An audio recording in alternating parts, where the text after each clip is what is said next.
Namaste and welcome to another session on Authentic Rudraksh. As mentioned in my previous video, in this video I'm going to discuss briefly about Mukhi Rudraksh.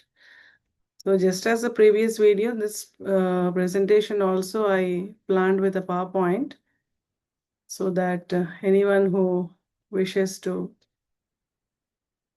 take notes can do so. So this is the most elusive topic, Mukhi Rudraksh. There are many fake beads being sold in the name of Ekmukhi Rudraksh, as this is the one of the most powerful Rudrakshas mentioned in the ancient texts. As far as the facets of the Rudraksha are concerned, 1 to 14, 1 to 21, and beyond also, Ekmukhi is the direct manifestation of Lord Shiva, and anyone who possesses or wears this Ekmukhi Rudraksh will be blessed with the material prosperity and also the spiritual escalation leading to moksha. So this is a bead which, if anyone possesses, will hardly ever think of passing it on to someone or selling. So Ekmukhi, what that means, I will just show you with the help of this presentation. Now, if you look at the different beads, as I shared in my first video, I told you that the classification of these Rudrakshas as Ekmukhi or Panchamukhi or Saptamukhi or Ekadashmukhi, whatever it is based on the number of seeds that are present inside, the number of facets that you can see externally on the bead. Now, this is the Vanmukhi Rudraksh, the round one of Nepal, which is not available now. Not available in the sense it doesn't come into the market so easily. One thing is it is very rare, and the few which are obtained, they directly get exported. Very rarely anyone can find a real Vanmukhi round bead of Nepal in the market. So the ones that you are seeing in the market are the ones which are carved on piece of wood or they are castings. Just as we make the Ganesh idol, you have a mold in which you put the clay or plaster of Paris or any material which is wet initially and later it sets.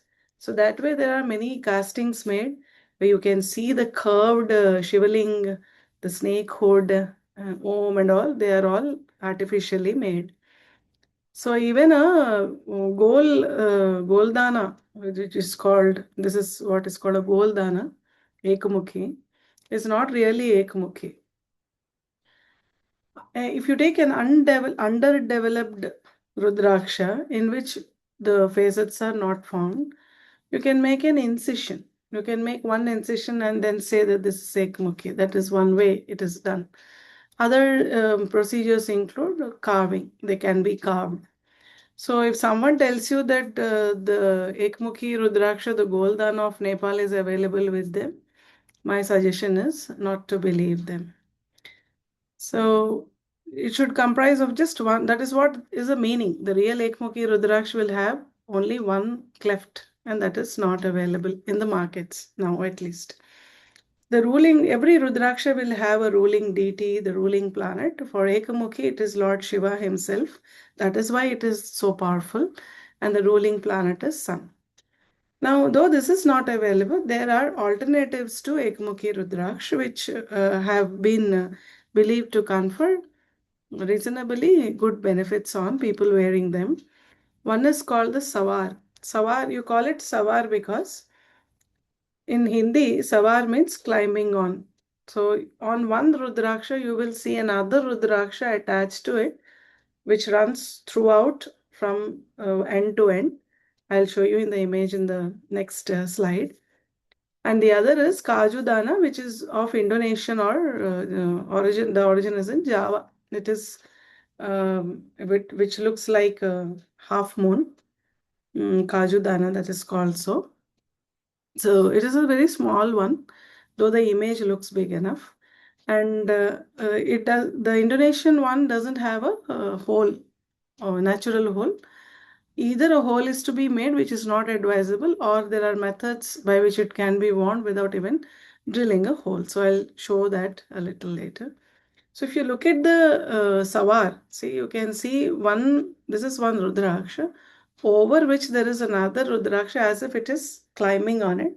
And it is not a fused one. So you should be careful if the fake ones are being sold. Then the Nepalese one that you see, the Ekmukhi, which has got the basic one Rudraksha, the Sawar, sorry, the Sawar that you see, the Rudraksha on which this is sitting can be of any number of facets, but the one which is climbing on this and is associated with it will have only one ridge like that, one slit. And this will also have a hole throughout. You can see this hole, and this hole runs throughout till the end. So if you take an X-ray picture of this is how you will see. And there are many videos which will tell you the way to identify a real Rudraksh is they tell you that you put it in water and see if it floats or sinks. That is based on the density, and that is not a very authentic way. It is not necessary that every time an authentic or a real Rudraksh is put in water, it sinks. It is not necessary. Sometimes the ones which float are also real. Only thing is the density is not high enough to sink into the water. That's not a very authentic way of testing. Similarly, they say that you hold a coin and then you see the Rudraksh, how it rotates, the rotation clockwise or anti-clock. Those are not real techniques or authentic techniques. X-ray crystallographic picture. The X-ray picture will clearly show you the number of slots, number of seeds inside. And if somebody gives you five Panchamukhi Rudraksha, and then they tell you that it is Saptamukhi by making an extra slit, you subject it to X radiation and then you can see, I will show you that. So this is how Sawar looks like. Okay, the all different angles I have shown, and this is the X-ray picture. So for example, you take a Saptamukhi X-ray picture, you can clearly see 1, 2, 3, 4, 5, 6, and 7 seeds inside. Had this been a Panchamukhi Rudraksha and somebody made an extra slit, then told you that this is Saptamukhi, then you will not see in the X-ray the seven slots. You will clearly see only the pentagon-like structure with 5 slots in it. So X-ray picture is always authentic. Wherever you buy Rudraksha from, you can tell them that we are going to take the X-ray picture, and if it is not conforming to the number of facets it should have, then please refund the amount. So ask for that, and those who agree to this condition only, you must patronize. So when you're buying Rudraksha, then spend money on something genuine. So the other option, as I told you, one is Sawar, and the other, which is of Indonesian origin, is Kaju Dana. This is how it looks like. This is also good enough, but it doesn't come with a natural hole. You have to drill a hole inside, which is not advisable. So there is a way by which you can wear it. This is one way, and there are also other methods where capping is done on either side, and then you tie a thread to it. So this is one method, and they are now making baskets also for the Kaju Dana. These both have been believed to confer significant benefits on people who have used them. If you look at the price, the reasonable price will be what I have listed here. You have different sizes. That is how there is a variation in the price also. Sawar, you have the regular size, the medium size, and collector size. Regular size, which is around 24 mm in the size will be around 30,000 INR. Medium size around 38, 40. It can go up to 45 also. And collector size can be anywhere from 90,000 to 1 lakh or even more than that. So Kaju Dana is affordable. You get them in the different sizes, and accordingly the prices are around 5,000, 8,000, 13,000, can be more also.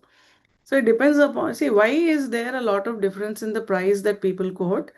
There are many reasons. One can be people just want to make profit out of it, so they might quote many times of the money they invest if that is their sole business. Sometimes it so happens that they get it at a higher price. Why do they get it at a higher price? Why is it that different people get the Rudraksh for different prices?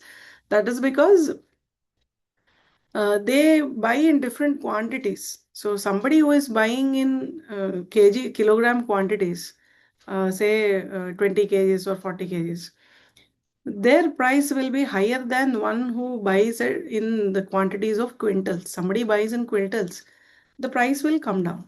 So whatever price they get a Rudraksha for, obviously the transport, the other charges taken together will nearly come to double of what they have invested.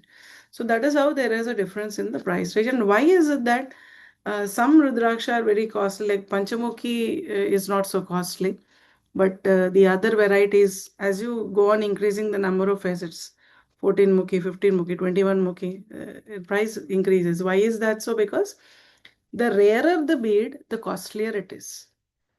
And why is it rare? Because it is not that one tree has only 5 Mukhi, Panchamukhi, one tree has only Saptamukhi. It's not like that. From the same tree, you can have a Panchamukhi, Saptamukhi, Ekadashmukhi, like that. But if you are taking around 10,000 beads, 10,000 fruits you get from one tree, in that 9,900 will be Panchamukhi only.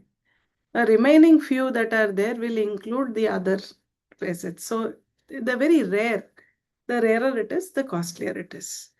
So now there are some references. There are many actually. Ancient texts have mentioned a lot about the importance of Rudraksh.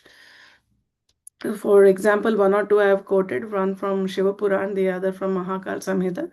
There are mentions in Padma Purana, Skanda Purana, Katyayani Purana also. So the Ekamukhi Rudraksha that is there, it is believed to confer material prosperity as well as spiritual growth, bhukti and mukti also. So moksha is also guaranteed. But you have to do the sadhana. It is not just you just keep the one Mukhi Rudraksha and then it will directly give you moksha.